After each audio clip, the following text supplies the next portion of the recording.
Do you believe in miracles? What if I told you the story of a boy so small he was nicknamed the Flea, who was told he'd never be big enough to play professional football? This isn't a fairy tale. It's the real-life story of Lionel Messi.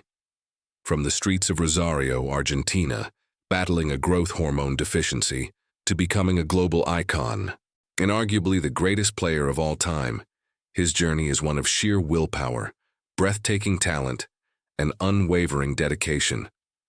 How did he overcome every obstacle to rewrite the history books? Join us as we uncover the incredible untold chapters of a legend. This is the story of Messi, a giant who started as the Flea. Stick around. You won't want to miss this.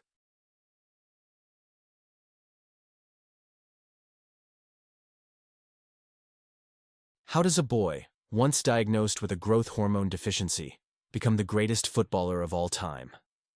This isn't just a story about football.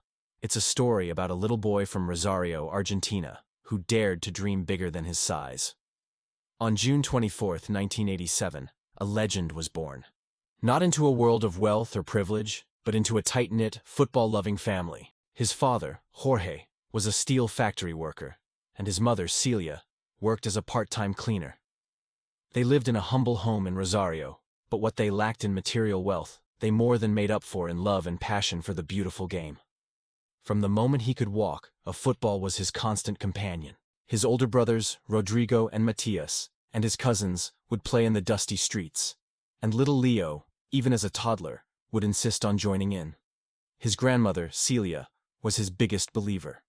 She saw the magic in his tiny feet long before anyone else.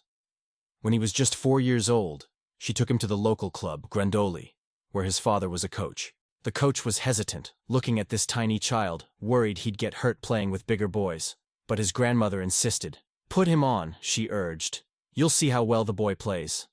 She was right. The moment that ball touched his feet, something incredible happened. He was small, yes, but he was lightning fast, and the ball seemed glued to his left foot. He dribbled past boys twice his size as if they weren't even there. That day, a spark was lit. The little boy from Rosario had taken his first step on a journey that would captivate the world. This is just the beginning of his incredible story.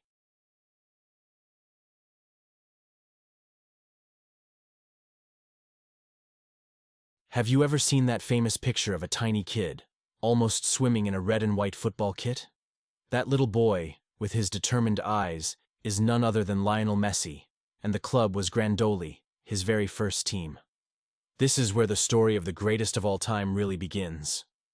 It all started on a typical afternoon in Rosario, Argentina. Messi's older brothers were playing a match for Grandoli. Their team was short one player, and their grandmother, Celia, insisted that the coach let little 5-year-old Leo play. The coach was hesitant, looking at how small Leo was.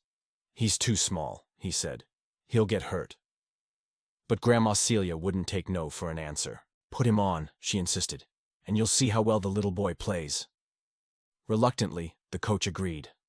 The first time the ball came to Leo, he just looked at it. The second time, he started to run. He took the ball and dribbled past every player who came near him. Everyone was speechless. It was clear, even then, that this kid had a gift unlike any other. He was so shy off the pitch, but on it, he was a giant. One of his early coaches, Salvador Aparicio, quickly realized how special Leo was. To motivate him even more, he came up with a sweet deal. He promised Messi a cookie for every single goal he scored. You can probably guess what happened next. Young Leo started scoring so many goals that the coach was running out of cookies. He had to make the challenge harder. So, the coach made a new promise. A double prize, 2 cookies, but only if Messi scored a goal with his head. For a player so small, this was a huge challenge. In the very next game, an opportunity arose. Leo dribbled past the entire defense, leaving only the goalkeeper to beat. But instead of shooting with his powerful left foot, he did something incredible. He flicked the ball up into the air and nodded it into the back of the net.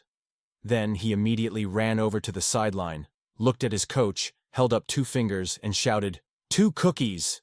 From those early days at Grandoli, earning cookies for goals, to lifting the World Cup, Messi's journey has been nothing short of magical. It all started on that small pitch in Rosario, with a grandmother who believed in him and a hunger for both goals and cookies.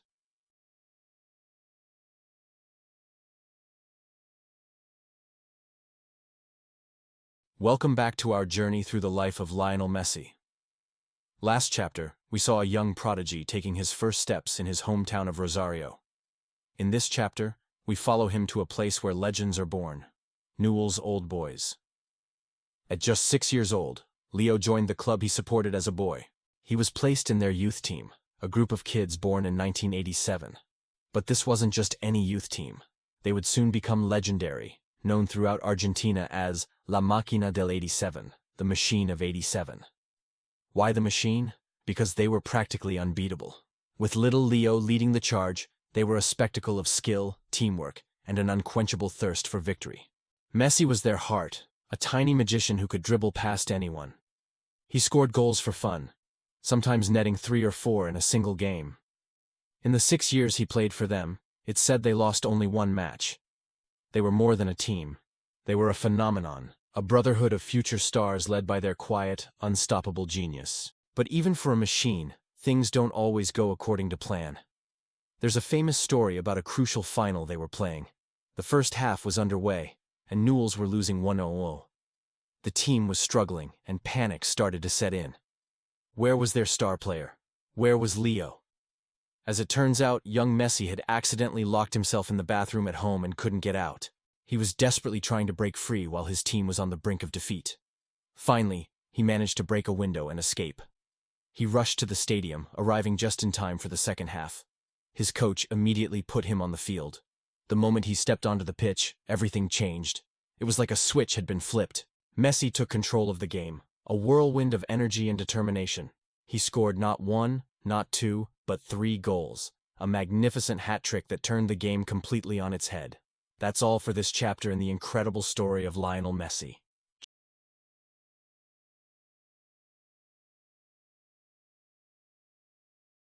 Have you ever wondered what it's like to have a dream so big it feels like the whole world is against you? That's exactly where we find a young Lionel Messi in Chapter 3 of his incredible story. When we left off, Leo was a tiny genius, dazzling everyone in his hometown of Rosario. By age 8, he wasn't just the best player in his age group. He was playing against kids much older and still running circles around them. He joined the youth team of Newell's Old Boys, a professional club, and his legend started to grow. In the 6 years he played for them, he scored nearly 500 goals. People would come to games just to watch this little kid who seemed to have the ball glued to his feet. He was unstoppable.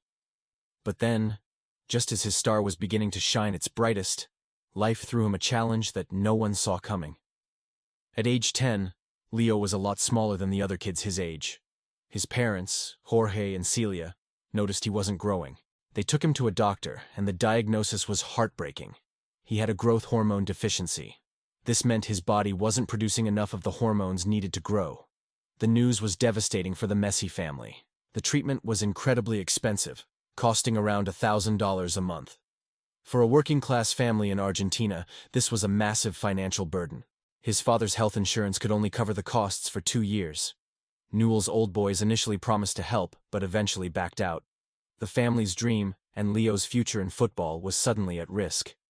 Imagine being that young, with a talent so pure, but being told your own body might stop you from achieving your dream. Every night, Leo had to endure painful injections in his legs. It was a lonely and difficult struggle.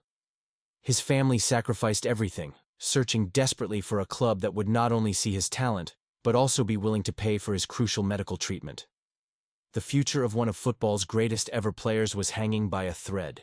And this is where the next chapter of his journey to greatness truly begins.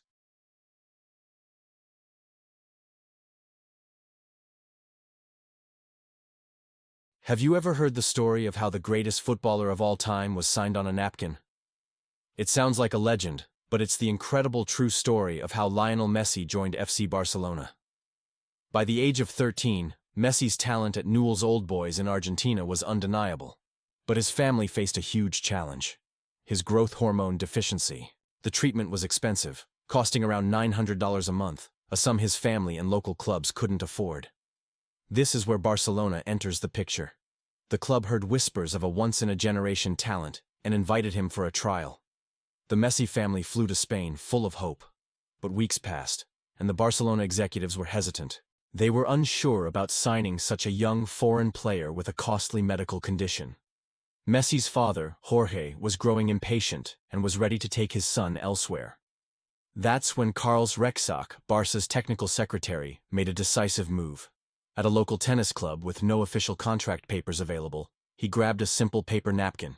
On it, he wrote the famous words, "I, Carlos Rexach, in my capacity as technical secretary of FC Barcelona, and in the presence of Messrs. Minguella and Horatio, commit to signing Lionel Messi, despite some opinions to the contrary, as long as we remain within the agreed amounts." This wasn't just a contract, it was a promise. It was the moment that changed football history forever. Once at La Masia, Barcelona's famed youth academy, Messi wasn't alone. He joined a golden generation of players, including future legends like Cesc Fabregas and Gerard Piqué.